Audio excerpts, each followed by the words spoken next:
Shalom, selamat pagi, kasih dalam Tuhan.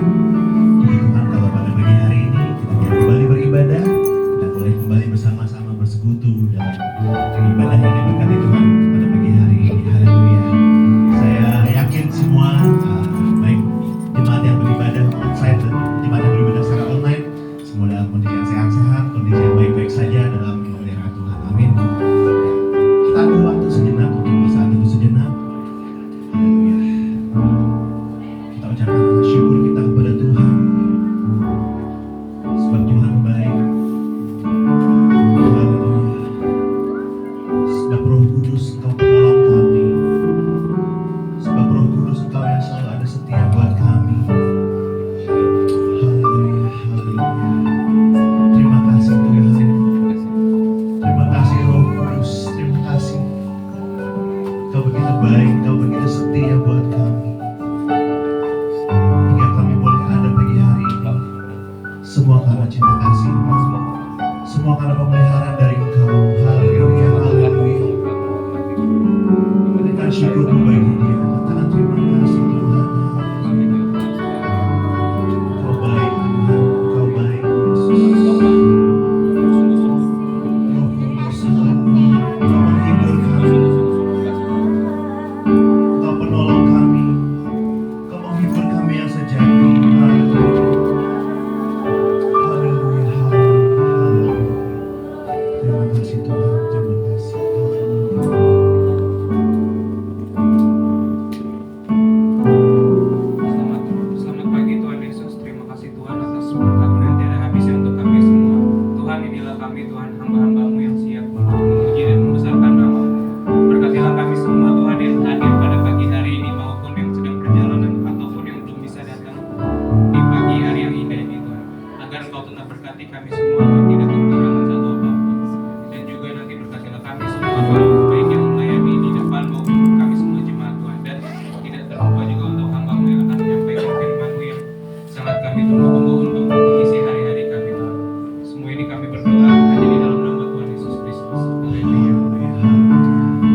Pujian ini adalah pengakuan lidah kami Tuhan, pengakuan dari hati kami Tuhan, bahwa kemuliaan bagimu di tempat mahati Tuhan. Biarlah hati kami Tuhan, lidah kami, hidup kami boleh terus memuliakan namamu Tuhan. Dan bagi hari ini Tuhan, kami mau beribadah padamu Tuhan, kami mau memuliakan namamu Tuhan, kami mau memuji namamu lebih dan lebih lagi Tuhan. Haleluya. Yang siap untuk memuji Tuhan, katakan bersama-sama. Amin. Haleluya. Haleluya. Saya melihat lambaian tangan yang penuh sukacita pagi hari ini. Yang senyum-senyum yang penuh sukacita yang diberkati Tuhan pagi hari ini. Amin. Amin. Berikan lambaian tangan kiri kanan, sapa satu sama lain. Kita dengan pujian ini. Haleluya. Bangkit serukan nama Yesus. Lebih lagi kita bersukacita dalam hadirat Tuhan. Haleluya. Katakan bersama-sama.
Tiada yang lain, hanya Kau, hanya Engkau Tuhan selamanya. Kau tetap Allah, walau dunia semua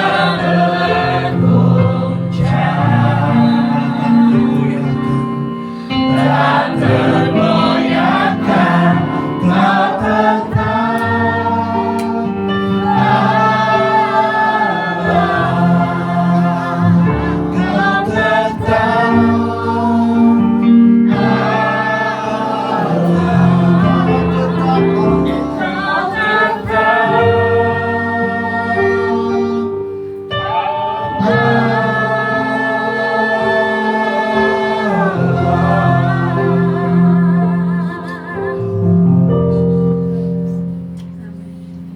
Ya Tuhan, terima kasih kami sudah memuji memuliakan Kau ya Tuhan. Sebentar saatnya kami akan mendengarkan firman-Mu.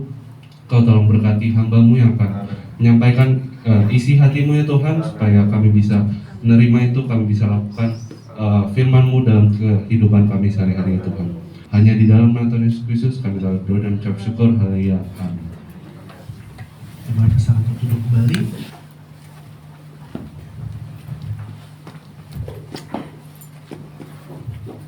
Haleluya. Salam sejahtera dalam kasih Tuhan kita Yesus Kristus. Kita boleh ada dalam rumah Tuhan beribadah bersama-sama. Karena Tuhan berikan kita kesehatan tentunya ya.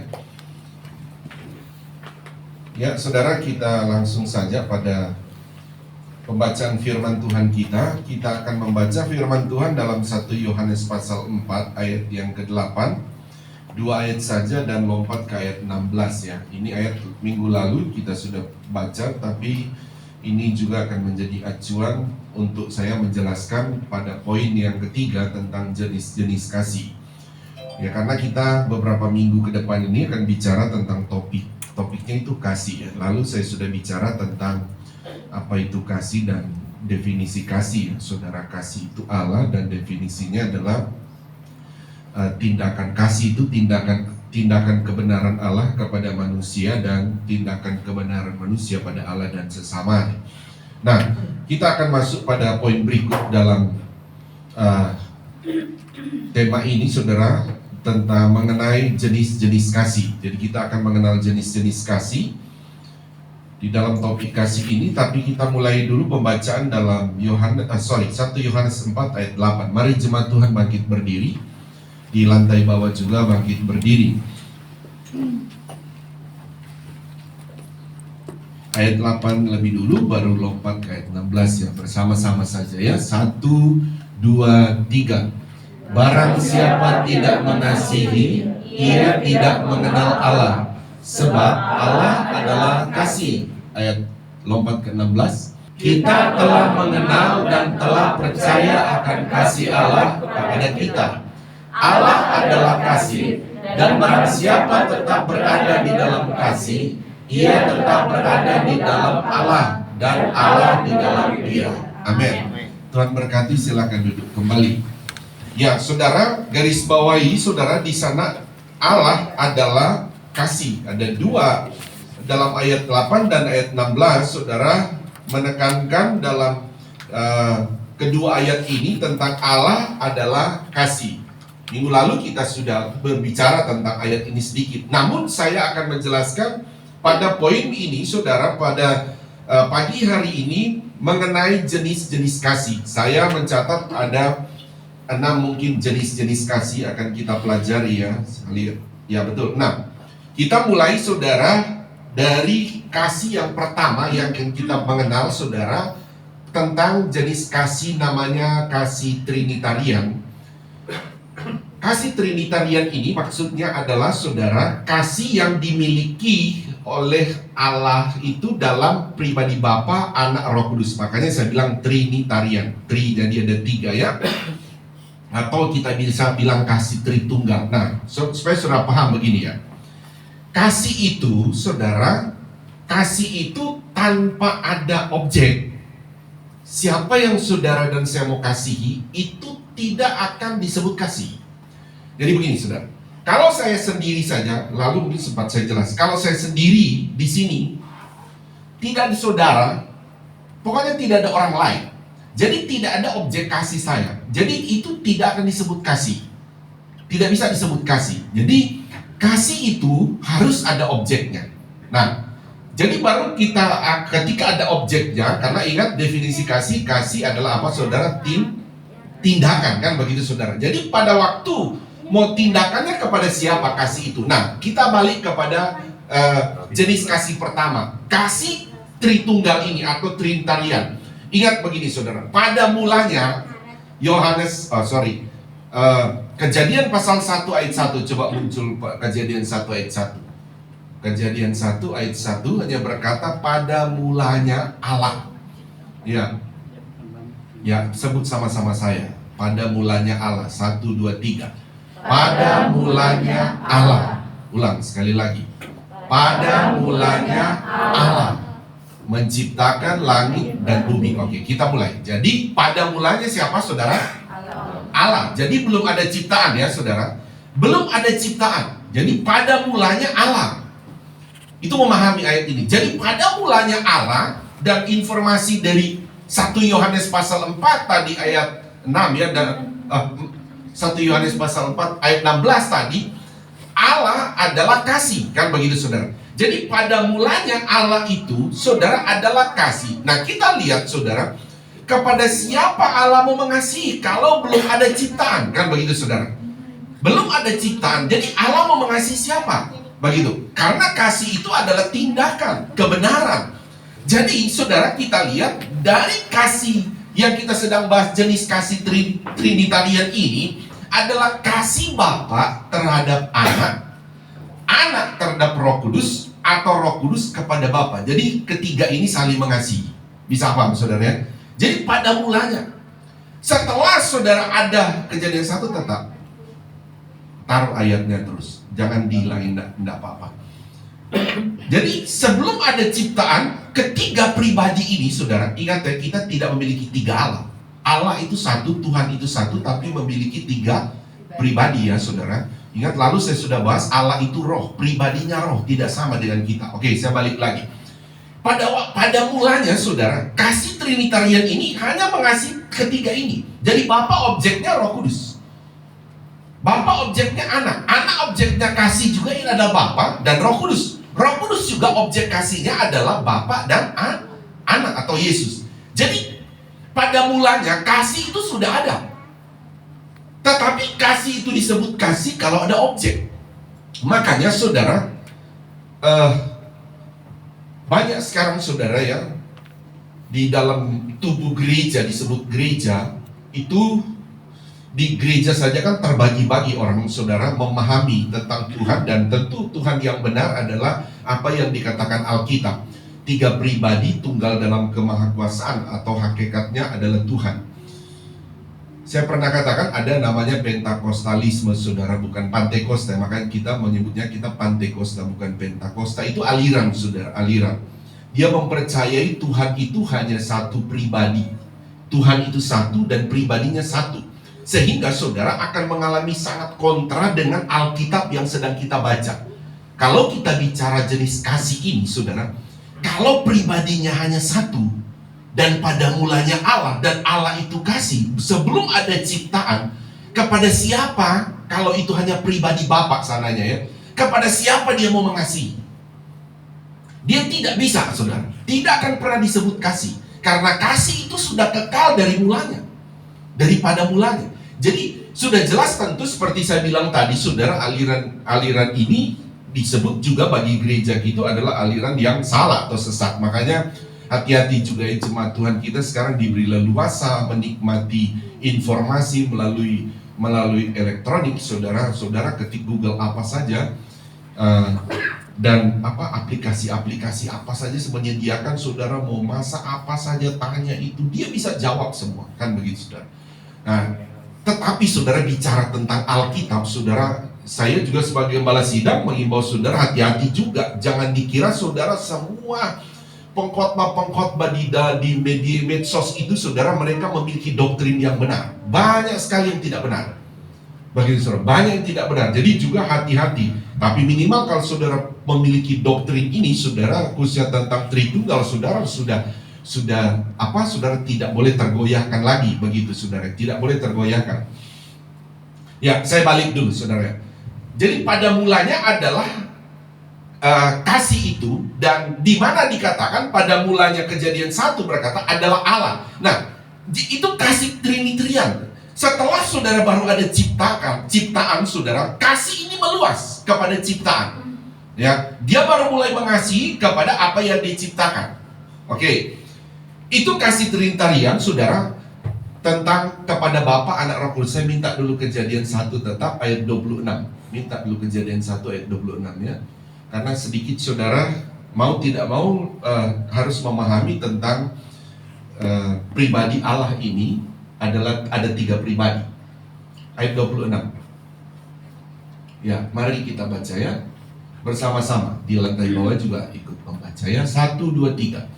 Berfirmanlah Allah, baiklah kita menjadikan manusia menurut gambar dan rupa kita, supaya mereka berkuasa atas ikan-ikan di laut dan burung-burung di udara, dan atas ternak dan atas seluruh bumi, dan atas segala binatang melata yang merayap di bumi.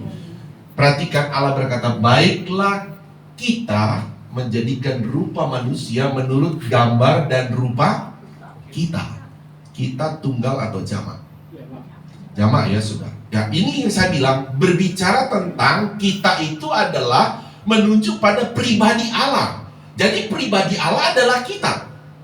Sehingga saudara kalau kita melihat sini misalnya Bapa berkata, baiklah kita, berarti dia bicara kepada Roh Kudus dan kepada Anak. Menjadikan siapa?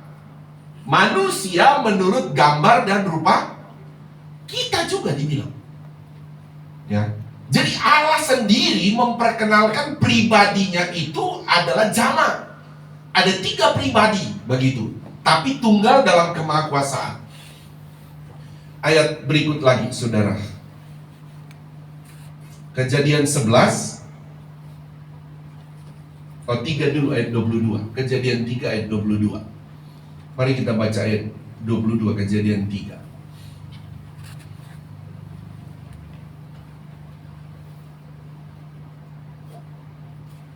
1, 2, 3.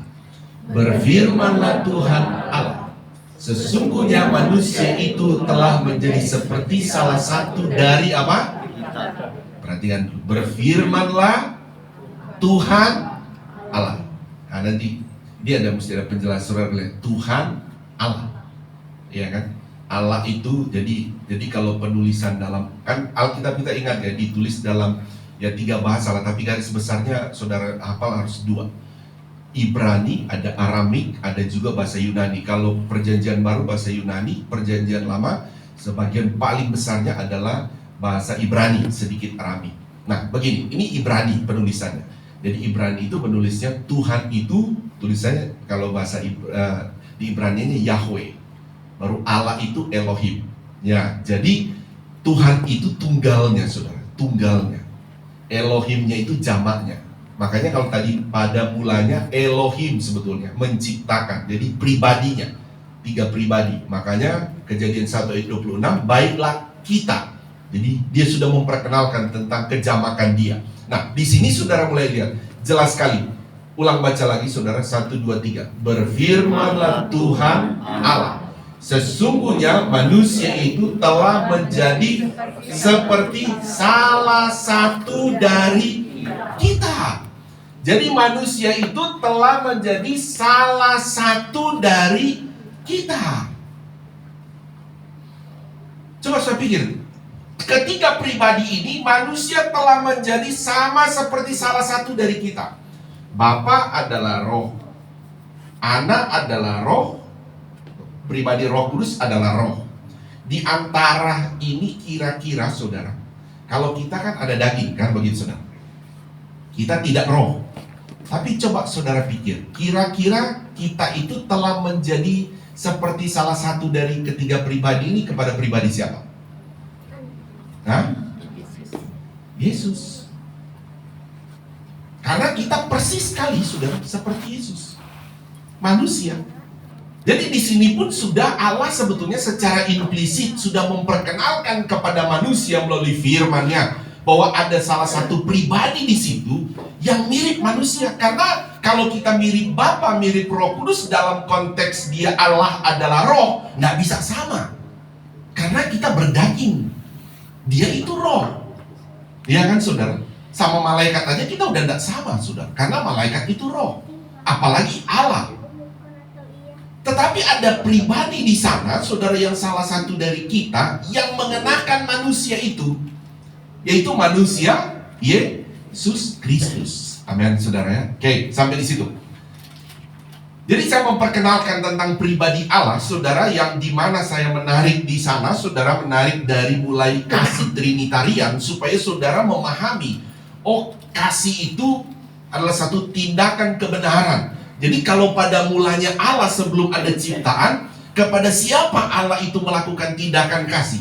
Yaitu kepada Bapa, kepada Anak dan Roh Kudus. Kalau Roh Kudus kepada Bapa dan Anak. Kalau Anak kepada Bapa dan Roh Kudus. Oke, saya bisa dapat ya. Jadi saya harus memahami ini, kebenaran ini, karena saudara, sekali lagi saudara, penting sekali untuk saudara memahami kebenaran firman Allah dengan iman yang benar tentunya ya saudara. Ya, oke. Oh, mungkin ada satu ayat lagi supaya saudara dapat memahami lebih jelas. Kejadian 11 ayat 7. Ini tentang ketika manusia ingin apa saudara ya, mendirikan menara Babel ya saudara. Mari kita baca ayat 7. 1, 2, 3. Baiklah kita turun dan mengacau balaukan di sana bahasa mereka, sehingga mereka tidak mengerti lagi bahasa masing-masing. Jadi Allah juga memperkenalkan ketika manusia ini muncul, soalnya begini saudara. Mereka berkata, yuk kita mendirikan menara untuk cari nama, begitu. Jadi makanya kita hati-hati saudara ya. Kalau kita beraktivitas apapun demi untuk mencari nama, supaya namaku terkenal, namaku dihormati, ini bahaya saudara. Nah ini latar belakangnya saudara, sehingga kita mendirikan satu menara Babel supaya orang kenal kita, begitu ya. Orang fokus kita, supaya kita hebat. Nah ini setelah itu Tuhan, dari cerita ini Tuhan berkata begini, baiklah kita turun. Jadi siapa saja yang turun saudara? Kalau Bapak berbicara, baiklah kita turun. Jadi mengajak siapa? Anak dan Roh Kudus. Sudah, baiklah kita turun. Nah, mengacau balaukan di sana bahasa mereka. Jadi ketika orang Babel ini saudara, dia merasa sudah hebat, mendirikan menara-menara supaya dikatakan kita cari nama. Saudara, ayat berapa itu ya, coy, yang cari nama itu? Adapun seluruh bumi satu bahasanya dan satu logatnya. Terus ayat 2. Ayat 2. Maka berangkatlah mereka ke sebelah timur dan menjumpai tanah datar di Sinear, lalu menetaplah mereka di sana. Terus nah, mereka berkata seorang kepada yang lain, marilah kita membuat batu bata dan membakarnya baik-baik. Lalu bata itulah dipakai mereka sebagai batu dan tergala-gala sebagai tanah liat. Juga kata mereka, marilah kita mendirikan bagi kita sebuah kota dengan sebuah menara yang puncaknya sampai ke langit. Begitu saudara. Jadi langit ini bicara Semayim. Semayim itu sudah menunjuk kepada sebetulnya Allah itu bertakhta di langit atau di sorga. Ya, langit itu kalau dalam bahasa Ibrani ditulis dengan kata yang sama. Soalnya Semayim tergantung konteksnya. Dia mau langit, tingginya langit, atau dia bicara langit bicara tentang sorga. Dan marilah kita cari apa saudara? Nama. Supaya kita jangan terserah ke seluruh bumi. Baiklah kita cari nama. Nah, kita ini jemaat Tuhan, saudara, kalau sudah berhasil, diberkati Tuhan, jangan berusaha cari nama untuk terkenal. Terus cari Tuhan. Amin saudara ya. Hanya terus cari Tuhan. Sehingga disitulah saudara ayat tadi berkata lompat lagi balik lagi pada ayat yang ke-7 tadi. Sehingga Tuhan berkata, marilah kita turun begitu. Marilah kita. Jadi oke, saya balik di sini saudara. Memperkenalkan bagi saudara mengenai bagaimana kasih Trinitarian itu pada mulanya. Pada mulanya kepada siapa objek kasih Allah itu. Jadi ternyata saudara pada mulanya objek kasih itu Bapa kepada Anak dan Roh Kudus, Anak kepada Bapa dan Roh Kudus, objek Roh Kudus kepada Bapa dan Anak. Itu disebut kasih apa saudara? Trinitarian. Ya, mungkin ada satu lagi saudara ayat yang saya perlu baca. Matius 28 ayat 19. Matius 28 ayat 19. Mari 1, 2, 3. Karena itu, pergilah, jadikanlah semua bangsa muridku, dan baptislah mereka dalam nama apa? Bapa dan Anak dan Roh Kudus. Ada berapa pribadi? Ada 3 pribadi di sana. Oke, saudara, cukup di sana. Saya membahas tentang di sini mengenai saudara jenis-jenis kasih yang akan kita bahas. Yang pertama adalah kasih Trinitarian. Jadi kasih Trinitarian ini adalah kasih yang hanya dimiliki pada mulanya adalah oleh Bapa, Anak, dan Roh Kudus. Jadi karena kasih itu saya bilang tadi dalam sebuah definisi adalah kasih adalah tindakan kebenaran. Jadi kepada siapa tindakan kasih itu pada mulanya? Saudara sudah memahami bahwa ternyata tindakan kasih itu sejak ada pada mulanya ternyata Bapa kepada Anak dan Roh Kudus, Anak kepada Bapa dan Roh Kudus, Roh Kudus kepada Bapa dan Anak. Oke, setelah saudara menemukan itu, kita masuk pada poin yang kedua mengenai jenis-jenis kasih. Jenis kasih yang kedua, saudara, adalah kasih agape. Kasih agape ya. Saudara, mari kita membaca satu ayat dulu ya. Mulai dari Lukas 10 ayat 25 sampai 37.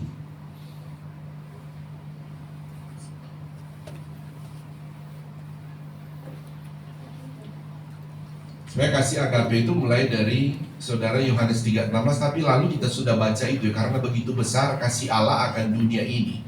Jadi ketika Allah sudah mau mengasihi akan ciptaannya, ya manusia yang ingat saudara kemarin saya melandasi Allah mengasihi manusia pada posisi manusia yang sudah berdosa.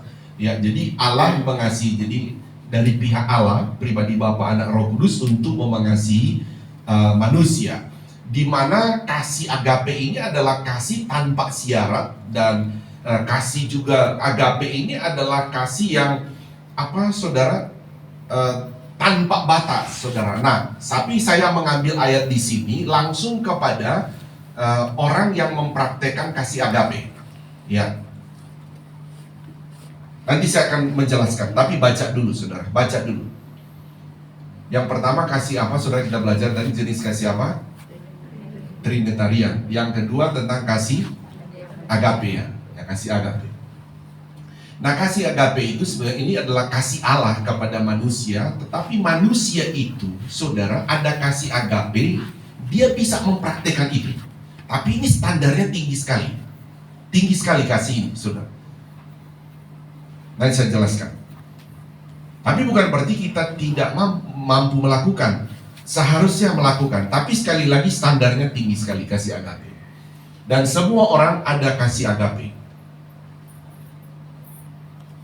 Ayat 25 sampai 37.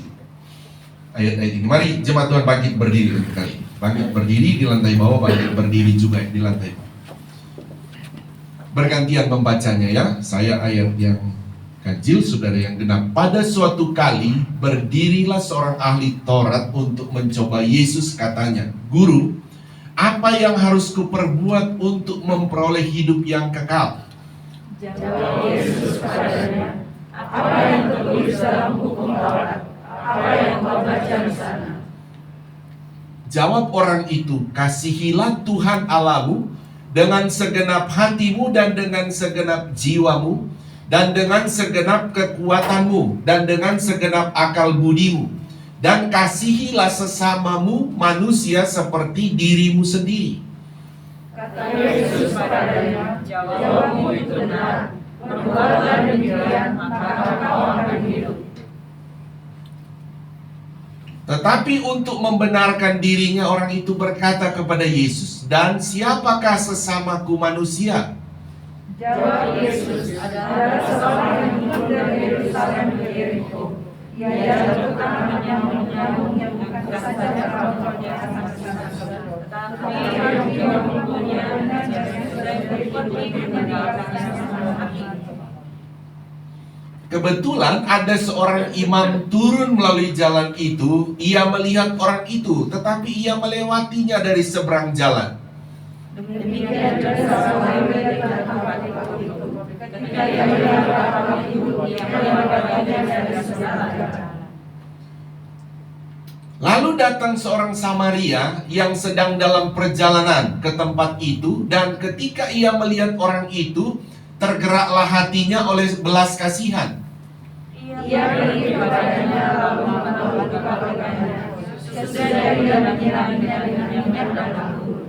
Kemudian ia menaikkan orang itu ke atas sepeda dengan tangannya sendiri, lalu membawanya ke tempat di mana keadaan bapaknya. Keesokan harinya ia menyerahkan 2 dinar kepada pemilik penginapan itu. Katanya, "Rawatlah dia, dan jika kau belanjakan lebih dari ini, aku akan menggantinya waktu aku kembali." Siapakah di antara ketiga orang ini berpendapat adalah sesama manusia dari orang yang jatuh ke tangannya dulu. Ayat terakhir, baca bersama-sama, 37. Jawab orang itu, orang yang telah menunjukkan belas kasihan kepadanya. Kata Yesus kepadanya, "Pergilah dan perbuatlah demikian." Amin. Tuhan berkati, silakan duduk kembali. Mari saya akan langsung menjelaskan ya saudara. Pertama saudara pahami, saya tidak mencatat untuk memulai karena saya merasa kemarin saya sudah memberikan penjelasan dari Allah itu kasih dan bagaimana kasih tindakan Allah itu pada manusia. Jadi di situ sebetulnya sudah kelihatan kasih agape sudah mulai saudara, yang dimana Allah mengasihi manusia tanpa batas, tanpa memilih siapa dia saudara. Jadi di Yohanes 3 ayat 16 itu, karena begitu besar. Jadi ketika dia bicara karena begitu besar itu tidak menunjuk ke satu orang, kepada semua akan dunia ini. Jadi kepada semua orang. Jadi tanpa memandang apapun, sehingga Allah mengaruniakan anaknya yang tunggal. Jadi bagaimana kasih agape itu sebetulnya sudah terjadi di sana kepada manusia. Nah, sekarang saya mau bawa saudara kasih agape ini saudara, di mana saudara adalah kasih yang saudara, yang dipraktekkan oleh manusia itu. Yang saya bilang tadi adalah kasihnya ini standarnya sangat tinggi sekali ya saudara. Saya mulai begini ya. Kasih agape ini kan adalah pertama kita kenal dengan kasih tanpa batas. Kasih tanpa batas. Jadi kalau ceritanya ini saya coba narasikan dulu cerita tadi, baru saya mulai pada penjelasan kasih agape ya saudara. Jadi orang Samaria, pertama saya kenal dulu ya, orang Samaria dan orang Yerusalem, kan ini 2 kerajaan berbeda. Tapi sama-sama tadinya satu Israel, dari Saul, mulai dari Daud ke anaknya Salomo. Ketika anaknya Salomo ini ada 2 ini berantem, jadi otomatis kerajaan ini pisah, jadi 2 lah mulai dari situ. Nah, terus kerajaan ini terpisah dan kerajaan ini sedang berantem. Seringkali berantem dan memang saling musuhan. Jadi saudara, dalam narasi ini supaya saudara pemahaman, saudara akan mulai lihat bahwa 2 kerajaan ini bermusuhan, saling menjelekkan begitu saudara. Pokoknya orang Yerusalem menjelekkan orang Samaria juga batas begitu saudara. Nah, singkat kata lagi saudara, ini cerita ini kan adalah dikatakan Tuhan Yesus, ada orang Yerusalem sedang berjalan turun begitu. Dia orang Yerusalem nih. Nah, terus dirampok begitu, dipukul terus dirampok orang ini sehingga tidak punya uang lagi. Datanglah orang Yerusalem yang berjabatan imam, orang Farisi, jadi orang-orang tua-tua agama. Datang mereka, lihat Itu orang Yerusalem ini, mereka juga orang Yerusalem. Mereka lihat, wah dia dirampok, tolong nggak usah, tinggalin aja. Jadi orang Yerusalem sendiri lihat orang Yerusalem dirampok, mereka tidak tolong, tinggalin aja. Udah, dia sudah luka-luka begitu, nggak punya uang lagi, tinggalin aja dia. Nah itu sudah selesai itu, Tuhan Yesus bilang lagi, datanglah orang Samaria. Orang Samaria lihat orang Yerusalem ini, dia lihat, ini ada orang dirampok begini. Mungkin dia ngobrol, dia tanya, kamu siapa rampok? Pokoknya saya sudah luka, rampok, sudah ada uang. Akhirnya orang Samaria ini, lihat ya, mereka ini bermusuhan, tapi orang Samaria ini disebut baik hati. Akhirnya dia angkat, muatin di keledainya dia bawa ke penginapan di sana, belikan obat, suruh rawat, karena mungkin orang Samaria ini mau bepergian, janjian mungkin dia tepat waktunya. Dia bilang, tolong orang ini dirawat, saya titipkan uang sama kamu. Kalau seandainya uangnya kurang, kamu tolong talangin dulu, nanti saya balik, kamu kasih saya bonnya. Masih berapa kurang uangnya? Nah begitu gambarannya. Ya, itu dari bermusuhan. Nah sekarang begini saudara, bagaimana kasih agape kita lihat di sini saudara? Kasih agape di sini bahwa saudara, Allah juga sebetulnya dengan manusia ini sebetulnya sudah disebut bermusuhan. Allah tidak bisa bersatu dengan manusia karena manusia sudah berdosa. Tetapi karena begitu besar kasih Allah ini, saudara, dia punya kasih agape ini, dia tidak akan pernah memandang lagi manusia itu seperti apa saudara, tetapi dia harus mengasihi manusia dengan kasih yang tidak berlandaskan untuk imbalan. Begitu saudara, dia tidak berlandaskan imbalan. Kamu mau kasih apa sama saya kalau saya mengasihi kamu? Begitu. Tidak demikian. Pokoknya ini kasih agape harus mengasihi manusia. Nah, saya masuk begini saudara. Mudah-mudahan saudara yang saya ceritakan dalam narasi tadi, saudara mulai dapat gambarannya. Karena saya mulai masuk pada poin kasih agape begini. Pertama, kasih agape adalah kasih tanpa batas. Pertama, tanpa batasnya bagaimana saudara? Kalau kita lihat saudara ya, tanpa batas kewarganegaraan. Kalau Alkitab menjelaskan begini, Allah itu kalau bicara kewargaan, dia itu ada di sorga, kita itu di bumi. Tetapi bagaimana kasih Allah menjangkau manusia ketika manusia itu saudara yang notabene di bumi berdosa harusnya ada di neraka, karena berdosa itu pasti di neraka. Tetapi kasih Allah mengubah manusia tidak lagi di neraka, tetapi menjadi warga kerajaan sorga. Amin saudara. Karena kasih Allah itu kasih agape. Sekarang saudara, bagaimana kita saudara, kita ini juga ada kasih agape pada kita. Nah ini yang diminta oleh Tuhan untuk mengasihi seperti kasih agape tanpa batas. Itu kasih agape. Beda orang-orang orang Yehuda dan orang Samaria, beda kewarganegaraan memang mereka saudara. Karena satu warga kerajaan Yehuda, satu warga kerajaan Samaria. Tetapi bagaimana saudara, bukan cuma beda kewargaan, tetapi kan saudara, saya sudah narasikan tadi, mereka itu saling mengejek, saling bermusuhan. Saling bermusuhan. Tetapi kalau kita lihat kasih ini saudara, kasih inilah yang diajarkan oleh Tuhan, bahwa tidak boleh melihat kewarganegaraan apapun dia. Jadi tanpa batas. Jadi tidak, kalau ada kasih itu saudara, yang memang kita harus praktekkan. Contoh begini saudara, mungkin ada satu waktu saudara ketemu orang begini, ini orang tidak ada makan, dia lapar, tapi dia itu agamanya tidak seagama kita. Dia tidak ada pakaian, dia tidak seagama dengan kita, dia tidak sesuku dengan kita, dia tidak sewarna kulit dengan kita, begitu saudara. Tapi di situ saudara, ingat saudara, ada namanya kasih agape yang tanpa batas. Bisa paham saudara? Yang sebagai anak Tuhan harus turun. Makanya saudara, kita ini berdiakonia ada 1 tahun bisa sampai 6 atau 7 kali. Dan kalau kita kadang-kala pengobatan gratis keluar, ke anak jalanan dan lain sebagainya saudara, sebetulnya di situ memang salah satu poin saudara untuk mempraktekkan kasih agape. Kadang-kala pergi yang tidak seagama, ngapain kamu kasih kepada yang tidak seagama? Begitu. Tapi memang itu saudara, kasih agape. Tapi landasannya bukan, kasih agape itu bukan seperti ini ya saudara, seperti Babel tadi, mau cari nama. Bukan itu. Ketika seorang ini pengen cari nama, justru Tuhan akan kacaukan.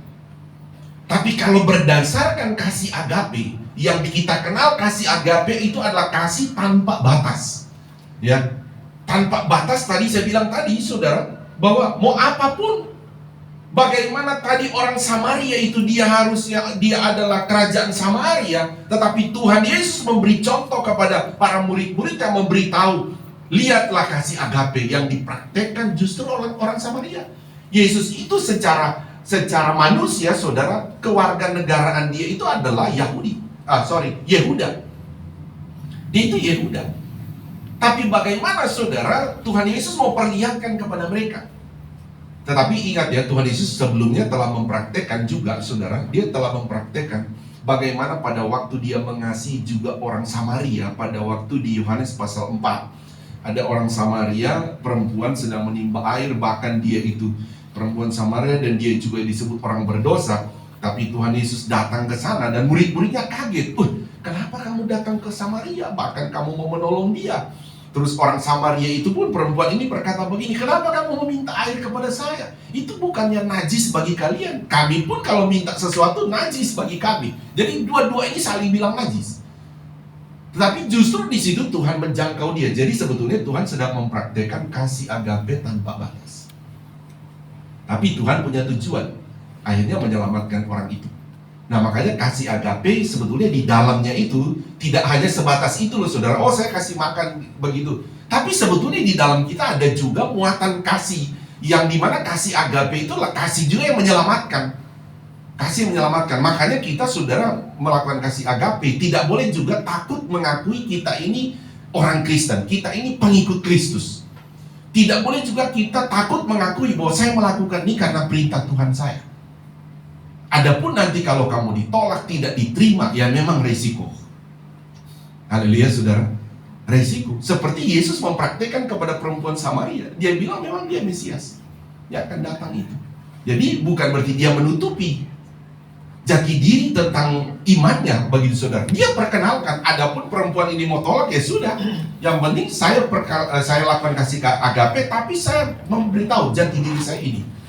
Dan akhirnya singkat kata perempuan itu tetap percaya begitu saudara. Akhirnya dia percaya Yesus. Ya, oke, saya balik deh. Jadi kasih agape ini tanpa batas, saudara, tanpa batas memperkenalkan. Termasuk kasih saudara yang kita bawa itu, saudara, adalah kasih yang menyelamatkan itu, kasihnya Allah. Kasih menyelamatkan kan, kasih agape bukan kasih kita punya, tapi ada pada kita itu kasih yang menyelamatkan. Yang dimana kita juga harus bawa itu, saudara, memberitahu itu.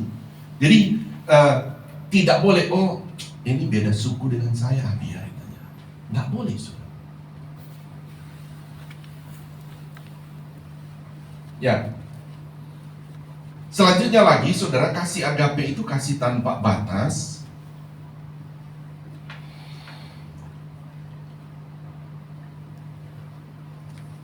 Oh, ini ada lagi, saudara. Mengenai status sosial juga. Jadi orang Samaria dan orang Yahudi ini, saudara, memang mereka kadang-kala, kalau saya bilang Samaria Yahudi, maksudnya Yehuda ya. Mereka merasa begini, saudara, status sosial mereka kan lebih tinggi, baik secara kastanya lebih tinggi, karena orang Yehuda ini merasa bait Allah yang benar ada di tempat kami, di Yerusalem. Kalian itu cuma bait Allah KW-KW-an mereka mendirikan di Gunung Gerizim itu, saudara. Jadi memang bait Allah yang benar, saudara, yang urutannya dari semenjak dari Tabernakal, dari Musa, terus kepada Daud, saudara, Daud berencana mendirikan bait Allah dan yang didirikan akhirnya anaknya itu Salomo yang mendirikan bait Allah, itu memang ada di Yerusalem. Yang kalau kita pergi ke Yerusalem sekarang pun, saudara, ke sana pasti di bawahnya bait Allahnya yang ada di Yerusalem. Sehingga itu membuat seorang Yehuda ini melihat kepada orang Samaria ini, kalian itu secara statusnya itu kalian itu kelas bawah, istilah begitu, saudara. Sosial mereka juga memang lebih tinggi, saudara, lebih tinggi kehidupan sosial mereka itu ada di Yerusalem atau Yehuda dibanding dengan orang-orang Samaria. Karena orang Samaria ini kebanyakan adalah orang-orang yang darah mereka ini, saudara, sudah banyak bercampur, istilah kata apa ya, soal keturunan mereka. Orang Samaria kebanyakan nikah dengan bukan orang berdarah Yahudi, ya, bukan dengan keturunan darah mereka yang 12 suku baru pisah kan, ada suku Yehuda dan suku Benyamin. Ya, Yehuda dan Benyamin yang berdiri di kerajaan Yehuda. Kalau dua suku ini, Yehuda Benyamin, mereka pelihara, mereka punya keturunan darah. Bagi saudara, tak boleh campur dengan nikah dengan orang luar. Tapi orang Samaria ini, saudara, banyak menikah dengan orang luar. Jadi secara sosial orang Yerusalem memandang seperti itu. Tapi ingat, saya kunci begini, saudara, dengan cerita ini. Kita lihat, Yesus tidak pernah memandang itu lagi.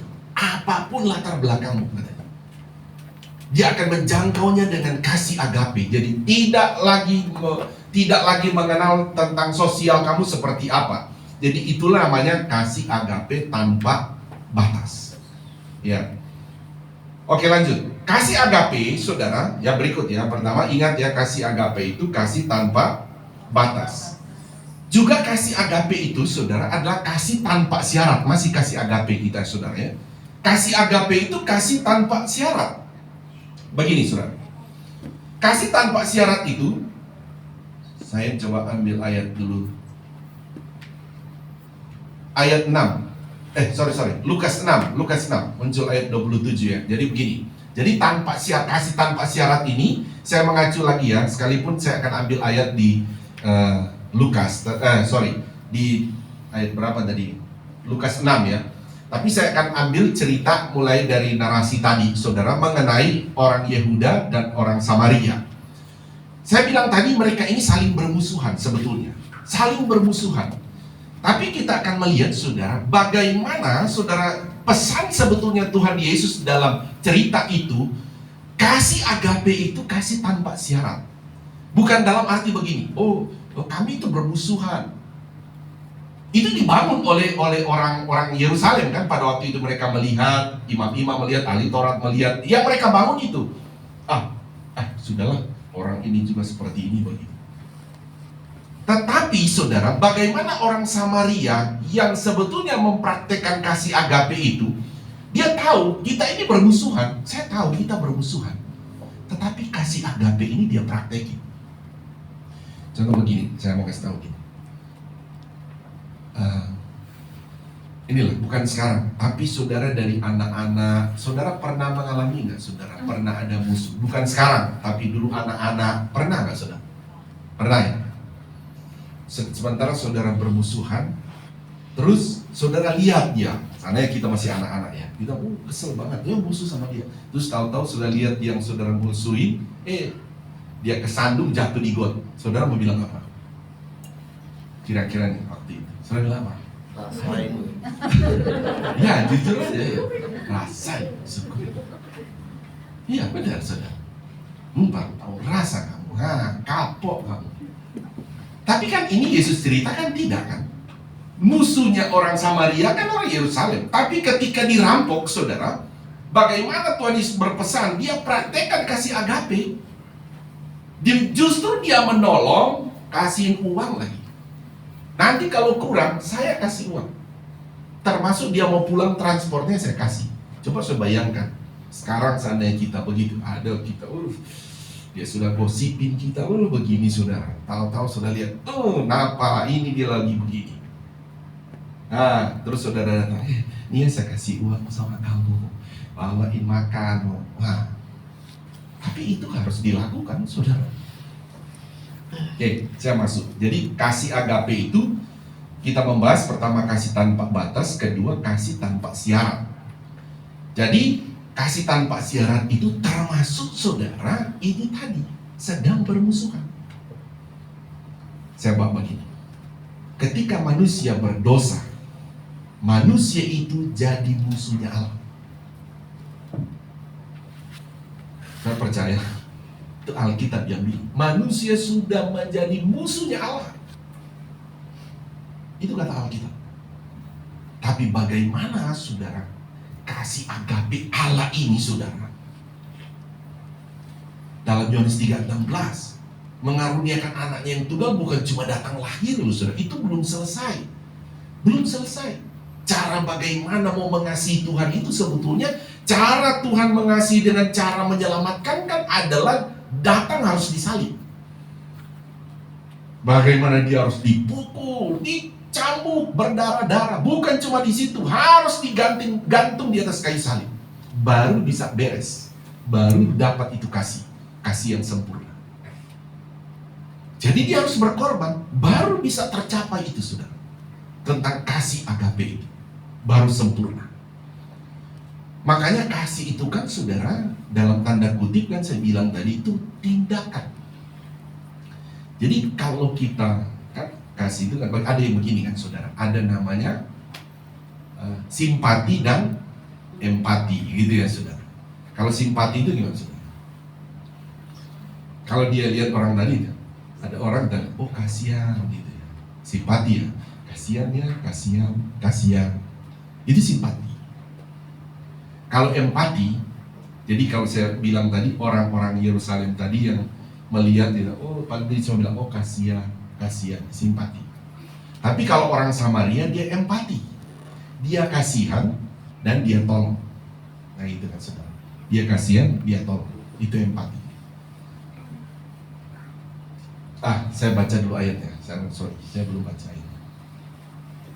Kita masuk pada kasih agape yang kasih tanpa syarat. Makanya saya bilang kasih agape ini standarnya tinggi sekali, ya, saudara. Tapi Tuhan menuntut kita di sana. Mari kita baca ya, bergantian ya, karena ini panjang sampai 36. Dan saya mau jelaskan ini ayat demi ayat, karena poinnya tentang kasih tanpa syarat di sini ada di setiap ayat soalnya. Mari bangkit berdiri dulu. Ayat lantai bawah juga bangkit berdiri. Bergantian, saya lebih dulu. Oh, nah. Gantiannya pria dan wanita. Kita pria dulu, baru wanita ya. Ayat genap wanita, ayat ganjil pria. Pria, 1, 2, 3. Tetapi kepada kamu yang mendengarkan aku berkata, kasihilah musuhmu, berbuatlah baik kepada orang-orang yang membenci kamu. Mintalah berkat bagi orang yang mengutuk kamu, berdoalah bagi orang yang mencaci kamu. Barang siapa menampar pipimu yang satu, berikanlah juga kepadanya pipimu yang lain. Dan barang siapa yang mengambil jubahmu, biarkan juga ia mengambil bajumu. Berilah kepada setiap orang yang meminta kepadamu, dan janganlah meminta kembali kepada orang yang mengambil kepunyaanmu. Dan sebagaimana kamu kehendaki supaya orang perbuat kepadamu, perbuatlah juga demikian kepada mereka. Dan janganlah kamu mengasihi orang yang mengasihi kamu, apakah jasamu? Karena orang-orang berdosa pun mengasihi juga orang-orang yang mengasihi mereka. Sebab jikalau kamu berbuat baik kepada orang yang berbuat baik kepadamu, apakah jasamu? Orang-orang berdosa pun berbuat demikian. Dan jikalau kamu meminjamkan sesuatu pada orang, karena kamu berharap akan menerima sesuatu daripadanya, apakah jasamu? Orang-orang berdosa pun meminjamkan kepada orang-orang berdosa, supaya mereka menerima kembali sama banyak. Tetapi kamu kasihilah musuhmu dan berbuatlah baik kepada mereka, dan pinjamkan dengan tidak mengharapkan balasan, maka upahmu akan besar, dan kamu akan menjadi anak-anak Allah yang maha tinggi, sebab ia baik terhadap orang-orang yang tidak tahu berterima kasih dan terhadap orang-orang jahat. Hendaklah kamu murah hati sama seperti Bapamu adalah murah hati. Ayat 30 terakhir. Oke, amin. Tuhan berkati. Ya, saudara silakan duduk kembali. Sekali lagi saya mau menjelaskan ayat-ayat ini ya, saudara. Tapi sekali lagi waktu kita sudah habis. Tapi minimal kasih agape ini kita memulai mengenai jenis-jenis kasih itu. Saudara ingat ya, ada kasih trinitarian, ada kasih agape. Saudara, ini kasih yang standarnya saya bilang sangat tinggi sekali. Tetapi mau tidak mau Tuhan menuntut kita ada di sana. Nah, nanti kita akan masuk lagi, saudara, mengenai kasih agape ini. Kita sudah bicara tentang kasih tanpa batas, saudara. Apakah batas kewarganegaraannya, warna kulitnya, sudah membatasi orang agamanya, apalagi saudara membatasi, tetapi mau tidak mau kasih Tuhan itu harus dimunculkan dalam kehidupan kita. Yang kasih agape ini juga berbicara kasih tanpa syarat, saudara, tanpa syarat. Dan saudara sudah melihat di sana tentang bagaimana sekalipun musuhnya, saudara, harus dipraktekkan kasih agape. Nah, nanti ayat demi ayat ini kita baru baca, nanti akan dijelaskan minggu depan saja ya, waktu kita sudah habis. Mari kita bangkit berdiri. Biarlah pelajaran tentang kasih, saudara, ini dapat menerangi iman percaya kita. Semakin kuat iman kita. Saya berdoa buat kita semua ya. Mari kita berdoa. Bapa di sorga, kami datang dalam nama Tuhan Yesus Kristus. Bersyukur kami kepadamu ya Tuhan, atas kebenaran firman-Mu terus menerangi iman percaya kami. Sehingga iman kami ya Tuhan kepadamu, biarlah iman yang betul-betul dikuasai, dipenuhi dengan kasih ya Tuhan.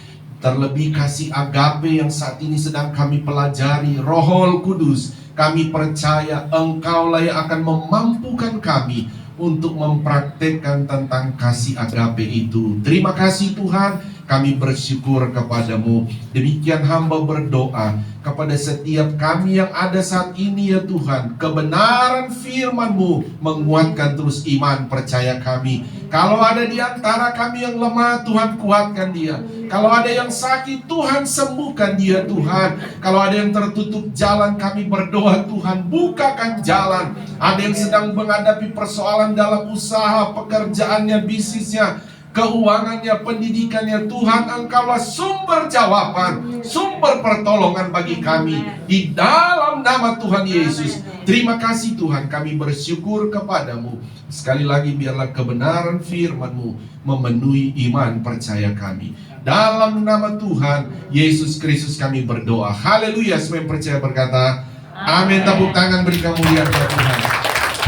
Tuhan berkati kita. Silakan duduk kembali, saya serahkan kepada yang bertugas. Puji Tuhan, kita telah diberkati oleh kebenaran firman Tuhan.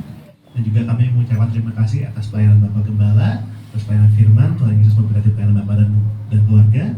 Dan juga terima kasih untuk setiap pelayan Tuhan yang telah bertugas pada pagi hari ini, melayani tim musik, tim multimedia, tim asyar, tim dokumentasi, bahkan kita semua jemaat yang telah hadir, kita telah sama-sama melayani Tuhan di tempat ini. Baik, tiba saatnya kita akan mendengarkan pengumuman untuk kegiatan gereja kita selama sepekan ke depan.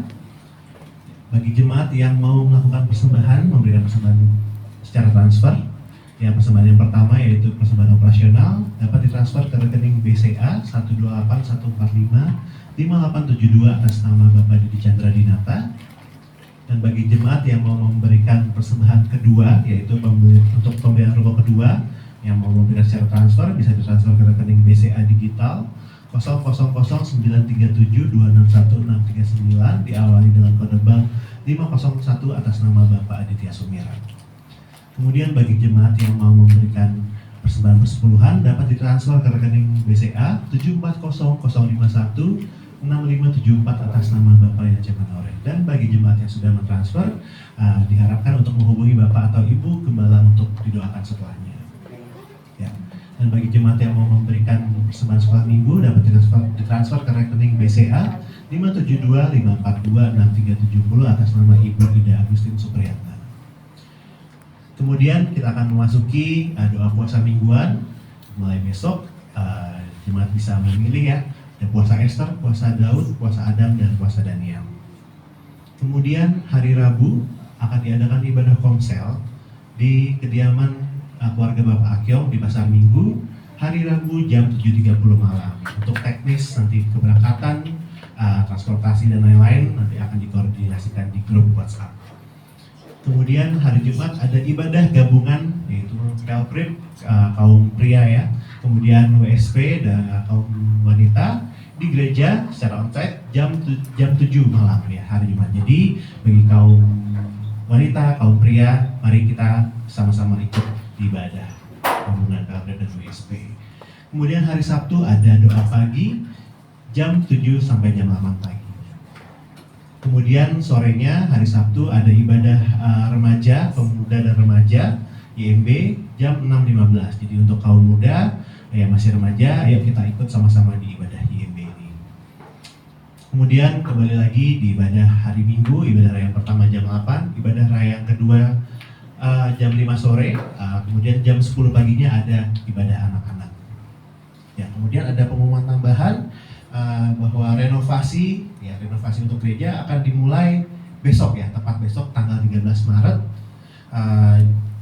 2023. Kemudian juga ada pengumuman untuk ibadah Padang. Ini ibadah Jumat Agung ya, jadi akan diadakan di luar, yaitu lokasinya di Buperta, Jambore Cibubur. Jadi jemaat mohon dicatat, dikosongkan waktunya untuk ibadah Padang Jumat Agung Jumat 7 April 2023, lokasi di Buperta, Jambore Cibubur. Ya. Kemudian ya tadi saya ulang lagi, maaf, untuk renovasi akan dimulai pada besok tanggal 13 Maret ya. Direncanakan sebelum hari Minggu sudah selesai ya, gitu ya. Kemudian juga untuk jemaat yang ulang tahun di bulan Maret mungkin boleh angkat tangan. Oh, mungkin ada ya, mungkin ada yang di lantai bawah, mungkin ada yang berulang tahun di bulan Maret, nanti akan didoakan setelah ini di doa penutup oleh Bapak Gembala ya. Baik, mungkin ada pengumuman tambahan? Oh, untuk pengumuman renovasi boleh dijelaskan oleh Ibu Betty ya.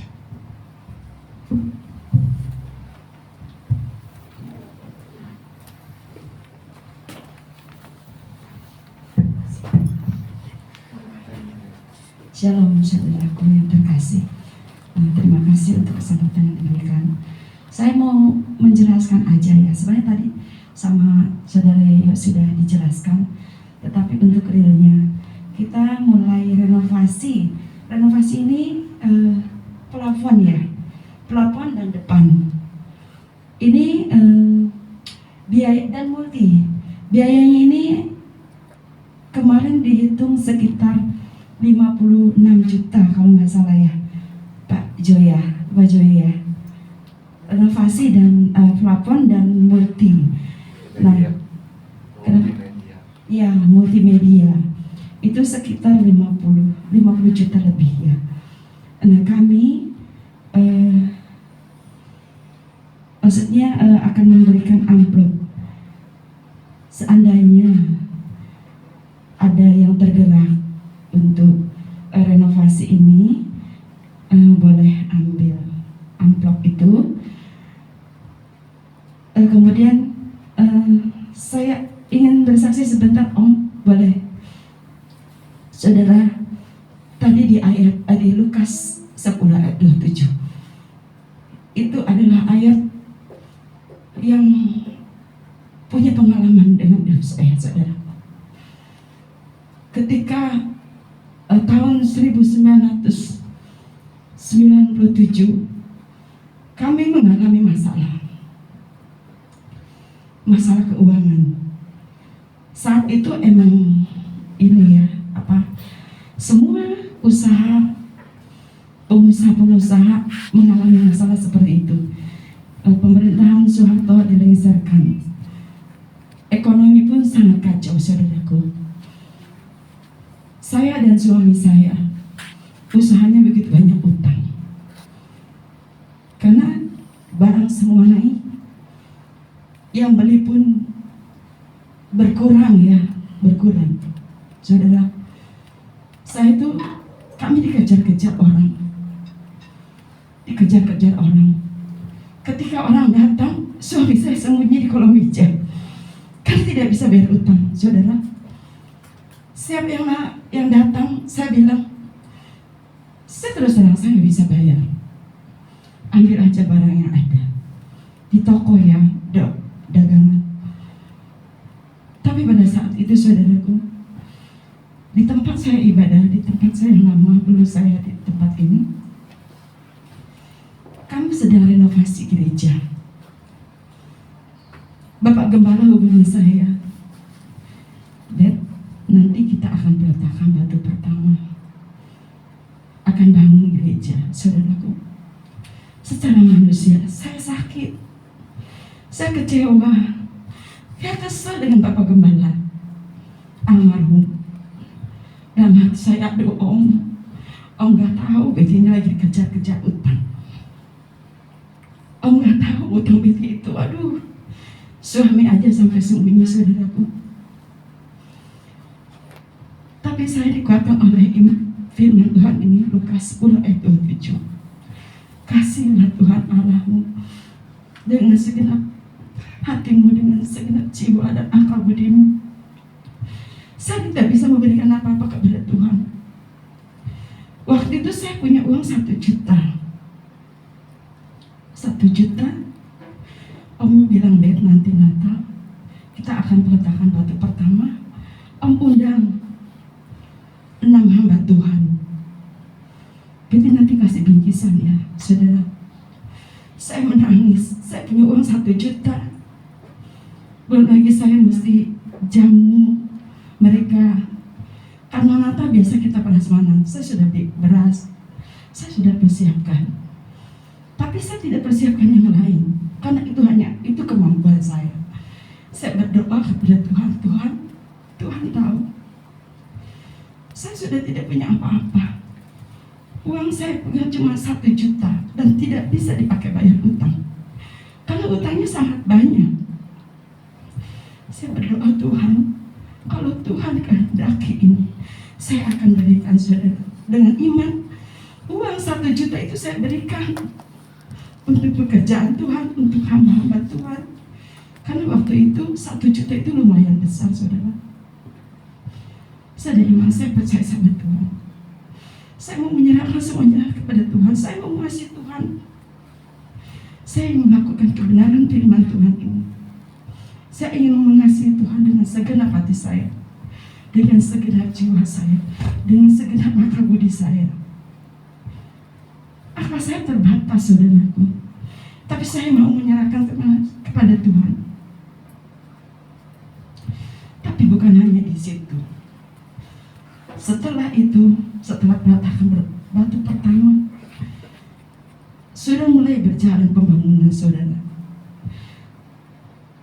Secara manusia, Om ini aduh, kita lagi seperti keadaan seperti kenapa bangun gereja? Kenapa gereja direnovasi begitu besar? Saya kecewa, saudara. Saya kecewa. Om ini gak punya perhitungan, jemaat semuanya lagi susah. Di tengah itu, saudara, Tuhan izinkan saya untuk pergi ke Singapura. Saya tidak punya uang. Saya tidak punya uang. Tapi saya harus berangkat karena ini utusan dari perusahaan. Saya berangkat. Sebelum berangkat, saya belum punya paspor. Saya tidak punya uang untuk bikin paspor. Saya berdoa kepada Tuhan. Pagi-pagi saya berdoa, Tuhan, saya mau pergi bikin paspor, tapi saya nggak punya uang. Sedangkan hari terakhir adalah hari ini. Saya percaya sebentar dan belanja banyak, saudara. Tapi ketika saya berdoa, saya belum amin, ada yang tutup pintu. Bu. Saudara, ini siapa? Saya lagi berdoa. Ketika saya keluar, Bu, Ibu punya tanah di sana, boleh nggak saya bayarin 5 juta, saudaraku yang terkasih. Hari itu saya pergi buat paspor. Tapi ketika saya di Singapura, saya dapat satu hadiah motor. Pengundian jam 7 malam, jam 11 saya telepon suami saya, Pi, kita dapat motor. Suami saya jawab apa? Ya, motor, nggak bisa nutupin utang. Waktu itu motor itu harganya 5 juta. Tidak bisa nutupin motor. Saya pulang dari Singapura jam 9 malam. Pagi-pagi Bapak Gembala udah telepon saya lagi. Bet, mobil yang dikasih si A disita. Ada jemaat yang kasih mobil untuk pelayanan, tapi mobilnya boleh kredit. 3 bulan tidak dibayar, disita. Saya pikir akal budi kita terbatas, tapi saya serahkan semuanya kepada Tuhan. Saya Saya pikir kalau misalkan saya bayarin mobilnya dijual, bisa pakai untuk pembangunan gereja. Saya bilang, saya berdoa kepada Tuhan, Tuhan, motor yang saya dapat tidak ada harganya di hadapan suami saya. Dia bilang, ya motor tidak bisa nutupin utang, karena utangnya begitu banyak. Tapi saya serahkan kepada Tuhan. Saya yakin di hadapan Tuhan itu berarti.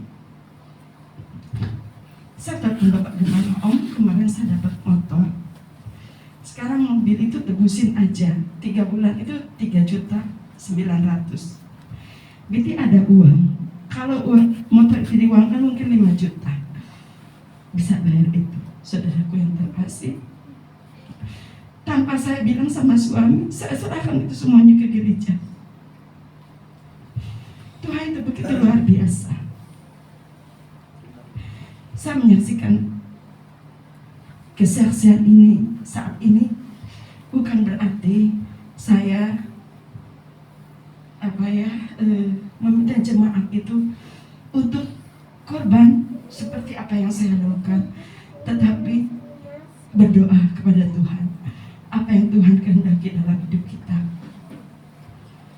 Mungkin setiap orang tidak sama ya imannya, tapi saat itu saya beriman seperti itu, saudaraku yang terkasih. 1 tahun 97-98, akhir dari 98, Tuhan begitu luar biasa. Tuhan pulihkan bukan hanya utang saya, tapi Tuhan berkati berlimpah-limpah. Saya beli rumah di Legenda Wisata, saya beli rumah di Cilengsi, saya beli mobil sedan, saudaraku, luar biasa. Luar biasa. Sampai saya berpikir, oh Tuhan tolong saya, Tuhan goncangkan ekonomi dunia. Luar biasa, ini kesaksian saya. Dalam renovasi ini, saya merasakan saat ini situasi sangat sulit. Sangat sulit, apalagi yang usaha. Saya juga merasakan, tapi kita berdoa kepada Tuhan.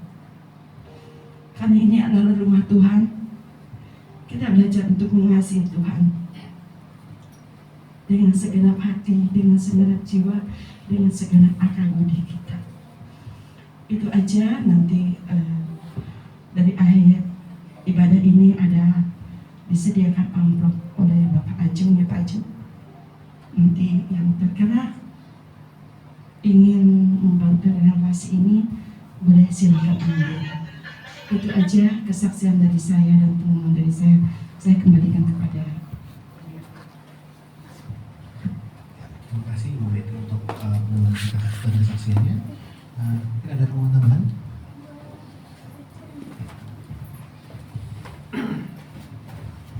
Saya langsung berdoa. Gini saudara, jadi kita dalam renovasi ini mengenai tempat, tapi tetap ada satu kali, soalnya Yoyo bilang tadi minggu ini selesai, tidak selesai. Tapi kita akan pakai ibadah mungkin ya apakah dia sudah ketutup atau belum cat begitu saudara. Tapi kita tetap ibadah 2 kali minggu depan, gitu kan Bu ya. Dia akan tetap kerjakan, mungkin hanya belum rapi begitu ya. Tapi intinya kita tetap minggu depan dia pasti belum selesai, tapi kita tetap ibadah di tempat ini. Nah yang kedua saudara, mengenai musik saudara, tapi kita punya drum ini begini. Ada satu ibu sudah chattingan dengan saya, maksudnya dapat nomor telepon kan di Google. Terus setelah itu dia bilang begini, Pak mau ibadah ya. Selanjutnya saya bilang, Ibu Gembala kan mengunjungi dia. Terus singkat kata datang ya, dia datang. Terus kemarin datang, setelah itu dia pulang. Saya bilang Bu Gembala, tanya kenapa tuh pulang buru-buru, baru datang, baru kali ini datang. Saya biasakan dia mau ketemu kita lah, karena sudah ngomong-ngomong di WA. Dia jawab, saya enggak kuat Pak, Bu katanya, ibadah di situ berisik banget itu musiknya, gitu. Begini saudara, mohon maaf, ya memang beberapa orang tuh enggak kuat, bukan berarti ininya, karena memang baik drum ini kita masih kekurangan lah untuk sound system saudara. Untuk supaya ndak ini memang harus pakai peredam, baru suaranya itu ndak bisa kemana-mana, dan itu ya butuh biaya besar. Kita belum bisa sampai kasih peredam soalnya. supaya suara teredam. Tapi satu hal saya sudah dapat lumayan. Ini kita nanti tidak akan pakai drum ini. Jadi sudah ada jemaat nanti mau belikan drum tapi elektrik. Dia keluarnya tidak langsung dari sini suaranya. Dia akan keluar dari speaker. Jadi bawah juga. Jadi kan bisa di setel. Nah, termasuk yang sebetulnya bukan cuma jemaat itu, saudara. Yang ada berapa yang tua-tua pun kadang milihnya senang di bawah karena suara musiknya terlalu ini. Tapi bukan juga salah pemain musik, tidak. Karena kita memang tidak ada peredam. Musik apapun taruh di sini tanpa ada peredam, tetap suaranya akan ini. Tidak selembut dengan ada peredam. Nah, tapi minimal mengurangi, saudara, nanti drumnya elektrik, dia keluar dari sini bisa di setel. Nanti kan setelannya pindah di belakang, jadi bisa di setel suaranya gitu. Jadi tidak terlalu. Kalau di sini kan pung langsung keluar semua suaranya. Begitu. Kalau ini dia tidak akan keluar dari sini, dia keluar dari speaker semua. Ya mungkin masih banyak perlu kita perbaiki, saudara berdoa saja saudara, supaya kita ke depan bisa pakai peredam juga, supaya enak didengarnya kan gitu ya. Dan lain sebagainya. Memang biaya untuk dalam satu tempat ibadah besar, tetapi satu hal, berdoa saja. Tuhan memang tidak turunkan dari langit, tapi cara Tuhan, dia turunkan berkat buat kita, diberkati kita, baru kita bisa bawa ke sini. Amin. Saudara mau diberkati Tuhan? Ya, oke, Tuhan berkati, demikian saja. Sekarang saya berdoa untuk mengakhiri ibadah kita ya. Tetap berdiri. Juga kami berdoa kepadamu Tuhan, kalau ada di antara kami yang berulang tahun di bulan Maret ini, Tuhan berkati mereka. Tuhan adalah sebuah anugerah yang luar biasa. Tuhan boleh memperpanjang umur kami. Sebab itu Tuhan taruh terus kebenaran dalam iman kami. Sekali lagi berkati mereka yang berulang tahun.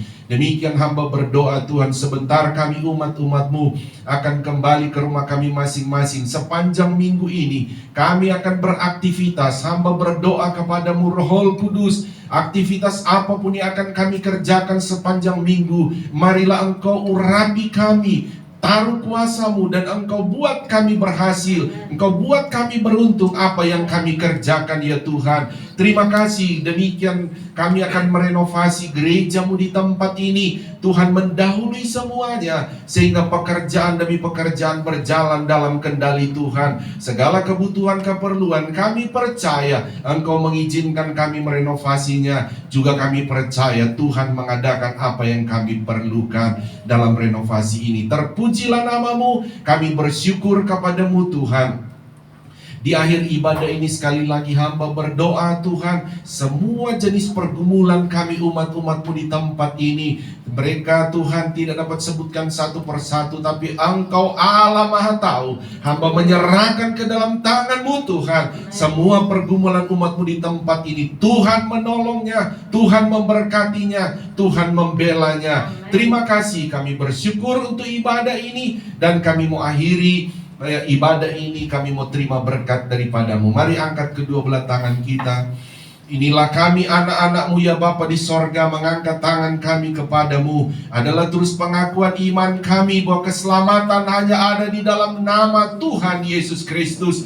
Engkau juga yang menjadi sumber segala sumber berkat buat kami. Mohon memberkati kami ya Bapa dengan berkat-berkat rohani yang luar biasa, juga berkat-berkat jasmani secara luar biasa. Terimalah berkat daripada Allah Bapa, cinta kasih sayang daripada Tuhan Yesus Kristus, penghiburan, persekutuan, kuat kuasa, urapan-urapan baru dari Roh Kudus memenuhi, memberkati kita semua saat ini sampai Maranatha. Tuhan Yesus Kristus datang kembali menjemput kita semua. Taruh tangan di dada, naikkan pujian ini.